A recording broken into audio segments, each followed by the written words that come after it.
Как да сканираш мъжа за 3 срещи? Как да разбереш дали е подходящ за теб, дали ще те обича така, както искаш ти?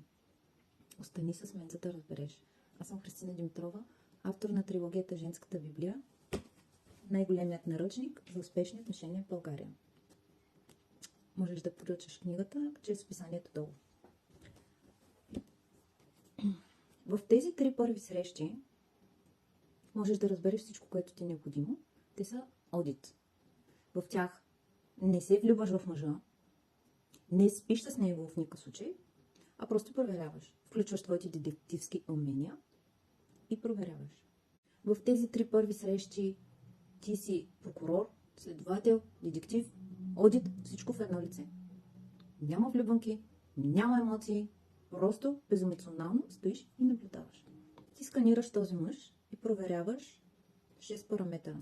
Дисциплина, психика, уважение към жената, ниво на хаоса в живота му, щедрост, способност да дарява всичко и да подсигурява всичко.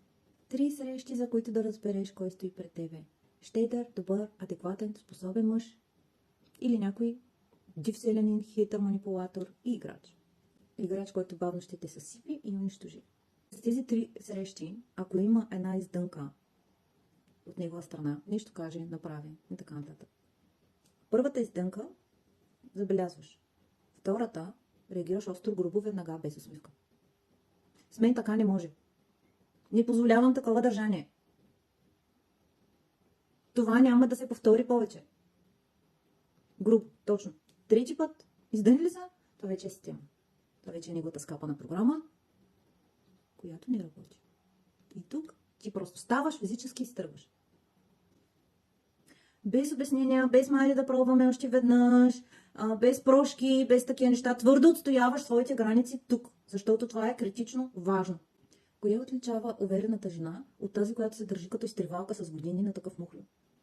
Не е нейната красота, не е нейното богатство, не е нейния статут, а скоростта, с която тя може да сканира този нишаброд и да стане и да си тръгне. Нейната гъвкавост и готовност да стане и да си тръгне.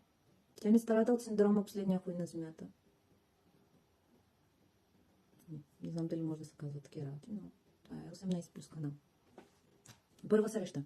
Не трябва ти да се впечатляваш от него. Трябва просто да наблюдаваш. Признак номер 1. Как е организирал срещата? Нормалният, възпитан, адекватен мъж организира всичко. Предлага сам. Не те пита, взехте сега, къде са ходи, къде искаш да отидем. Той вече всичко си организира. Остава на теб минимално да мислиш и се тревожиш. Срещата е за развлечение, за отпускане. И той е организирал такава атмосферата, в която да можеш ти да се отпуснеш, да се веселиш.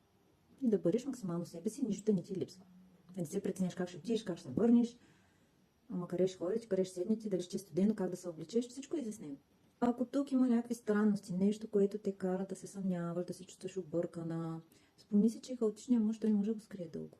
Ще го крие, все в един момент ще видиш в тези микро изражения на лицето, той ще се покаже, ще го разпознаеш. Никой не може да държи маска 24/7. Има моменти, в които тя пада. Той е уморително. Не можеш. Закъснения, обвинения, мъгла, неясни изречения, вечна импровизация. Всичко това е знак за хаотичен мъж. Или, примерно, е хаотичен, когато оговаря самата среща. Дай да се видим тия дни на кафенце, там след работа, след няколко дена, ако се свободна, да излезем някъде. Смисъл си е нещо неясно. Мъгла. Къде някъде, в кой ден, колко часа. За мен лично аз съм го усещала като този човек просто не иска да се впуска напълно сериозно и не е отдаден. Смисъл, ако се видим добре, ако не, там по някой време се мета да запълниш някой дупка. Абсолютно несериозно отношение. Абсолютно несериозно. Момичета, кой е срещал такива духчета, които внасят още объркване? Вместо яснота. Може да сподели.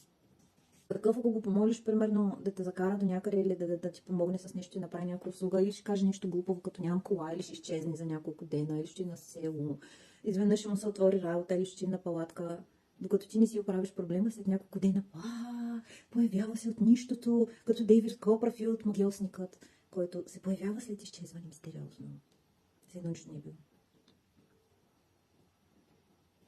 Аз просто такива ги блокирам на момента, за да не взем да се появят отново.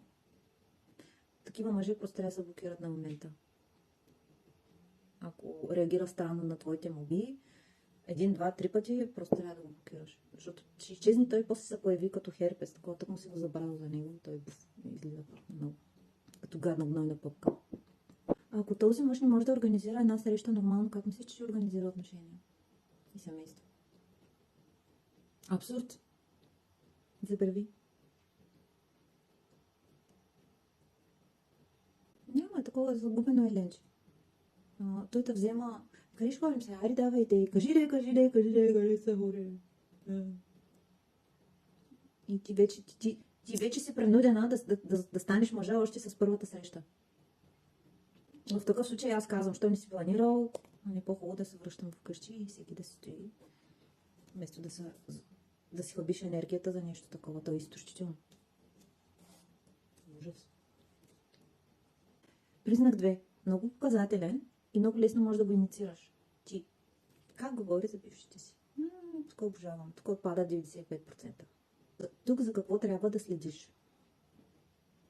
За емоция. Много внимателно си отваряй очите и ушите, като говори, с какви емоции говори. Те се усещат някак да се скрият. Нормалният, адекватният човек, който си е оправил отношенията с бившата, той е просто при бившата жена, виждаме се, аз съм гражданин, купил съм кола, там дом, тя си има къде, децата са при нея, всичко е наред. Ако обаче всичките му бивши са луди, меркантилни, устройвали са скандали постоянно, обичали са драмите, той Горкички е бил толкова невинен, той никога не е бил виновен.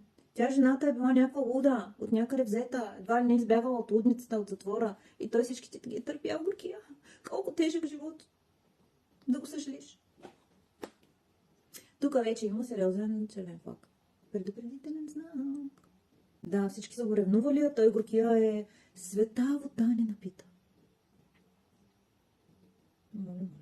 Светъл дух дар от Бога. Безгрешникът.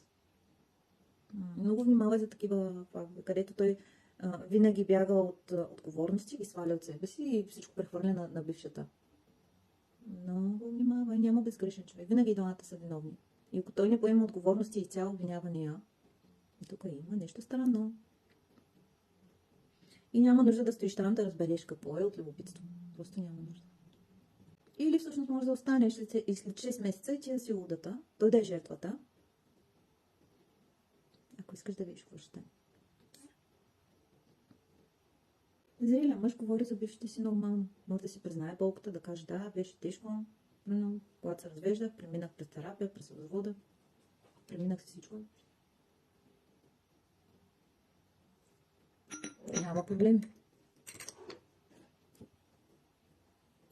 Не е срамно да признаеш, че си преминал през нещо тежко и си се справил с това. Но когато твърдиш или си слагаш маската на всичко е наред, бе, живота е весел, всичко е наред, няма съм проблеми, аз такива, какви проблеми, аз нямам проблеми. Няма човек, който да не му се е случил някаква тежка криза в живота. Аз искам да знам как се справил ти с тези тежки моменти. Ако ми отговаряш, че всичките други ти са луди, че ти нямаш проблеми, че си избягвал от тези неща, това за мен е знак да си ходя. Или никога не си се научил да се справяш с емоциите си, или криеш истината и изкривяваш реалността така, че ти да излезеш невинната жертвичка. В такъв случай това ми говори, че ти си мъж, който не може да поема отговорности. За какво си?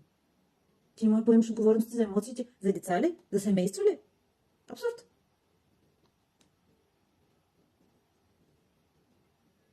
Отново, чиста психология. Нищо повече. Нормалният мъж, като говори за бившите жени, не ги идеализира, не ги демонизира. Просто говори нормално. Да, разделихме се, жена ми е в града. Купих и къща, да живее там с децата, купил съм и кола, грижа се за тях. Те са добре. В хубави отношения сме. Добре. Нормално. Ако този мъж искаше да бъде с жена си, която е в хубави отношения, той е достатъчно осъзнат, че ще да бъде с нея. Но качествените мъже, те си държат на връзките на майките на децата.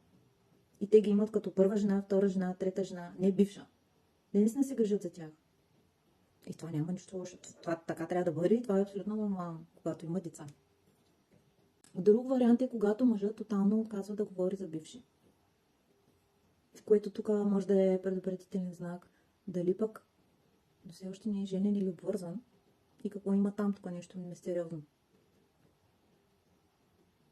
Звучи мистериозно и загадъчно. Но няма нужда да оставаш отново от любопитство, за да разбереш, но какво има там. Аз ще разбера, аз ще видя. Няма нужда. Пусни си любопитството, пусни всякакви надежди. Просто няма нужда.